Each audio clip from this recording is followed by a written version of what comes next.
గజం కేవలం 500 రూపాయలతో 1210 గజాల భూమి కేవలం 6 లక్షలు మాత్రమే.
లోక్సభ ఎన్నికలు సమీపిస్తున్న వేళ బీజేపీ తెలంగాణ చీఫ్ స్పీడ్ పెంచారు.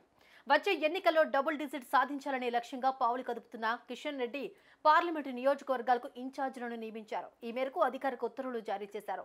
ఆదిలాబాద్కు పాయల్ శంకర్, పెద్దపల్లి రామారావు పటేల్, కరీంనగర్ ధన్పాల్ సూర్యనారాయణ గుప్తా, నిజామాబాద్ ఏలేటి మహేశ్వర్ రెడ్డి, జహీరాబాద్ కాటిపల్లి వెంకటరమణారెడ్డి, మెదక్ హరీష్ బాబు, మల్కాజ్గిరి పైడి రాకేష్ రెడ్డి, సికింద్రాబాద్ డాక్టర్ కె లక్ష్మణ్, హైదరాబాద్ రాజాసింగ్, చేవెళ్ల వెంకట్ నారాయణ రెడ్డి, మహబూబ్ నగర్ రామచంద్రరావు, నాగర్ కర్నూల్ రంగారెడ్డి, నల్లగొండ చింతల రామచంద్రారెడ్డి, భువనగిరి ఎన్వీఎస్ఎస్ ప్రభాకర్, వరంగల్ మర్రి శశిధర్ రెడ్డి, మహబూబాబాద్ గరికపాటి మోహన్ రావు, ఖమ్మం పొంగిరెడ్డి సుధాకర్ రెడ్డిలకు బాధ్యతలు అప్పగించారు.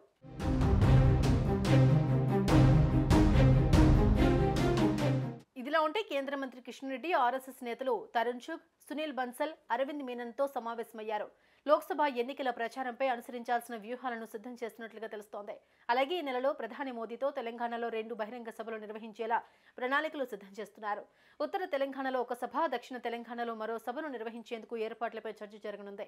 బీజేపీ ముఖ్య నేతలు లోక్సభ ఎన్నికల్లో పార్టీ గెలుపుకు దోహదపడే 10 కమిటీలను ఏర్పాటు చేసినట్లు తెలుస్తోంది. ఈ కమిటీ ఆదేశించిన విధంగా ప్రతి నాయకుడు తమ విధి విధానాలు, కార్యాచరణ రూపొందించుకోవడం ద్వారా తెలంగాణలో ఉన్న 17 పార్లమెంటు స్థానాలు, కనీసం 10 నియోజకవర్గాల్లో విజయం సాధించే అవకాశం ఉన్నట్లు ఆశాభావం వ్యక్తం చేస్తున్నారు. అలాగే ఈ నెల 13 నుంచి బీహార్ వేదికగా ప్రధాని మోదీ బహిరంగ సభల్లో పాల్గొననున్నారు.